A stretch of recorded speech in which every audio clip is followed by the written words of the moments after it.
이준석의 문제는 제가 볼 때는 이준석이나 한동훈이나 오세훈이나의 문제를 굳이 얘기하자면 저는 이렇습니다. 자기밖에 없어요. 자기가 라이징하지 않는 이슈에 대해서는 건들지 않습니다.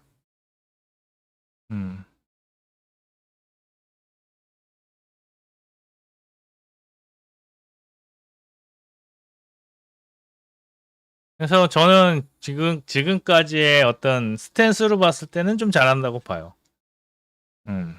장동혁이 지금까지는 이 이슈에 있어서는 잘하고 있다고 봅니다. 저는 시위 이슈에서는 문재인만큼 잘하는 사람 못 봤습니다.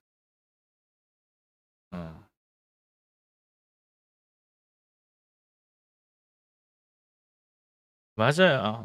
아니 결정적인 증거가 없고요. 맞아요. 없고 일단 없고요. 그다음에 있다고 쳐도 부정선거론자들이 밝힌 건 아닙니다. 수사에서 밝힌 거죠. 언론이 밝히고.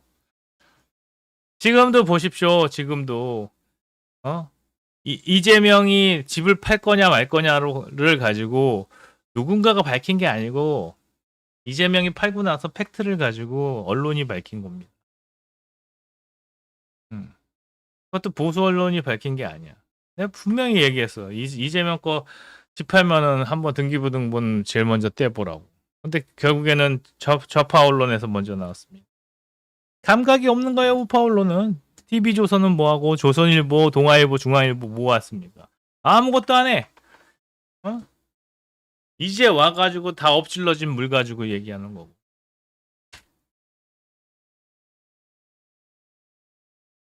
어쨌든 간에 저는 부정선거에 있어서는 부정선거론자들의 말을 믿지는 않습니다. 부정선거가 있느냐? 있죠. 있을 수 있죠. 그리고 너무 엉망진창으로 선거를 관리를 하는 거는 얘네들이 자기네들이 잘못한 거에 대해서는 해명을 해야 되는데 해명하지 않는 모습들. 그 다음에 언어들이 그런 거잖아. 그냥 어차피 맨 마지막에 투표율만 맞았으면 되지. 이런 태도들은 그들이 얼마나 나쁜 놈들인가를 알 수 있죠.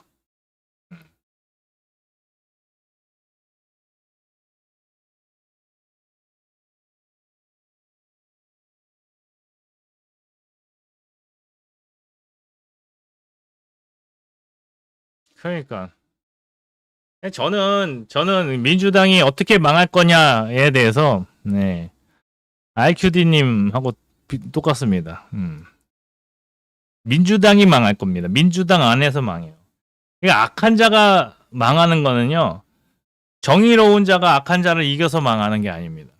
악한 자가 너무 악해져가지고 그 악을 주체 못하고 무너지는 겁니다. 그러면은 이재명은 어떻게 망할 것이냐? 자기가 싼 똥을 자기가 감당 못해서 망할 겁니다. 근데 그때까지 뭐 하면 돼요? 인내하고 기다리면 됩니다. 중요한 건 뭐야? 그들이 무너졌을 때 새로 세울 수 있는 나라는 정상적인 나라인가를 봐야 돼요. 교회 다니신 분들은 그걸 봐야 됩니다. 아말렉 족속이 다 망했어요. 가나안 족속이 다 망했습니다. 가나안을 들어가는데 가나안이 무너지죠. 왜 무너져요? 이스라엘이 막 잘 쳐들어가서 무너지나? 아니야. 그들은 그들의 악으로 무너져요. 그래서 이제 그들이 무너지고 나서 이스라엘이 들어간 다음에 무엇이 문제였냐? 제대로 된 나라를 못 세웠기 때문에 이스라엘도 무너지죠.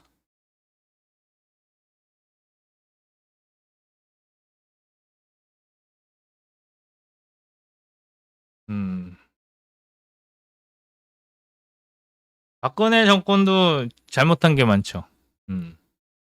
그러니까 이명박 박근혜 정권 때 우파의 개념이 없으니까 그 10년 동안에 우파가 보수가 이 나라를 보수화시키지 못했습니다. 아무것도 못 건드렸어요.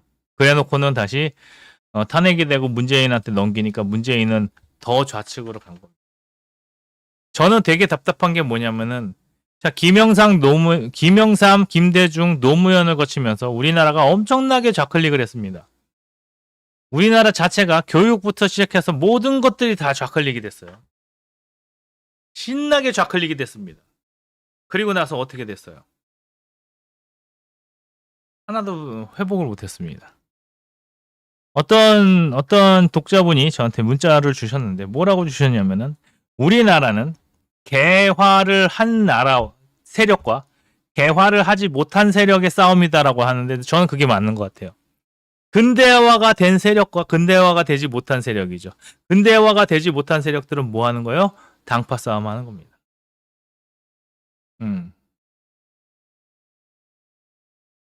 그래서 근대화가 되지 못한 사람은 나라가 부강해지고 이런 것보다 내가 권력을 다시 가져가는 게 중요한 겁니다. 언제처럼? 부한말처럼. 부한말에, 홍익현이 있었고, 그 다음에 흥선대원군이 있었고, 그 다음에 민비가 있었고, 그 다음에 김옥균 세력이 있었습니다. 거기에서 유일하게 우리나라를 근대화시킬 수 있었던 세력이 김옥균 세력이었는데, 김옥균 세력들을 친일파로 몰아넣으니까 나머지 사람들은 다 뭐가 돼요? 옛날 조선이 되는 겁니다. 옛날 조선. 그래서 자꾸 옛날 조선으로 가고 있는 거예요. 지금 개혁하고 근대화시키고 개화시켰던 세력들이 다 물러났죠. 그게 누구 세력들이었어요? 이승만, 박정희, 전두환 세력들이 우리나라를 이 세계 시장에서 근대화된 나라로서 무역도 하고 상업도 할 수 있는 나라로 만들어 놨는데 결론적으로는 어떻게 갔어요?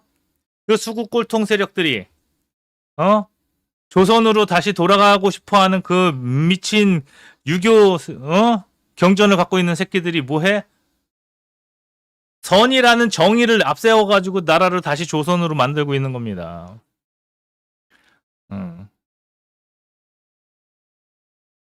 그게 우리의 네이션이에요. 우리나라 민족이 조선 500년 동안 몸에 담아왔던 그 민족성이라는 거는 결국에는 그렇게 당파 싸움하는 민족성입니다. 그래서 계속 갈라지죠. 동인과 서인 안에서도 북인과 남인과 노론과 소론으로 나눠지는 것처럼 계속 나눠지고 있습니다. 나눠지는 게 우리나라 정치의 DNA예요. 근데 우리나라 DNA에 뭐가 들어왔습니까? 개혁과 개화와 근대화라는 것들이 들어와가지고 이 유전자를 바꿔놨단 말이에요. 바꿔놓으니까 어떻게 돼? 잘 먹고 잘 살게 됐죠. 그런데 잘 먹고 잘 살게 되니까 어떻게 돼? 야, 이 잘 먹고 잘 사는 거 내가 누려야지 하면서 다시 당파 싸움이 되는 겁니다. 그래서 결론적으로는 뭐 해야 돼? 우리 근대화 세력들이 다시 일어나고 세계화 세력들이 다시 일어나야 됩니다.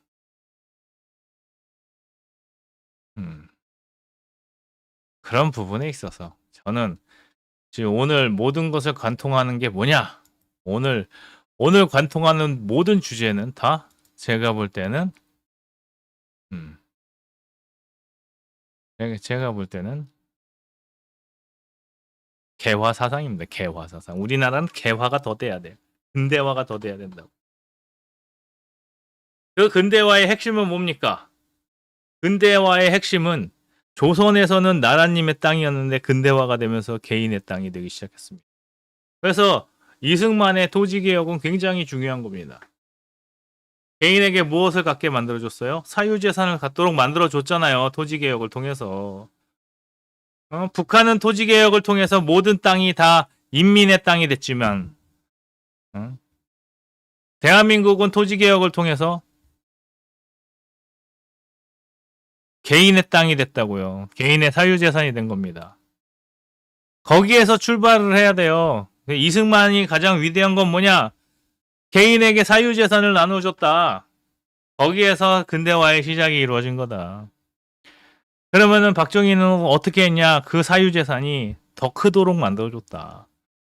그 사유재산을 자기 재산을 불릴 수 있는 재산이라는 것을 느끼게 만들어준 거다. 그래서 어떻게 줬냐?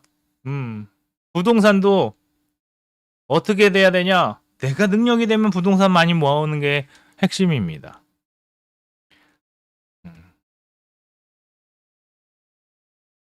그러니까 교육에서도 뭐를 되게 싫어하냐면은 사유재산을 만들어서 내가 더 잘 사는 것을 죄악시하는 교육을 시키는 거죠. 그래서 청렴하고 결백한 거를 만들게 만듭니다. 근데 이미 알아요. 아이들은 본능적으로 압니다.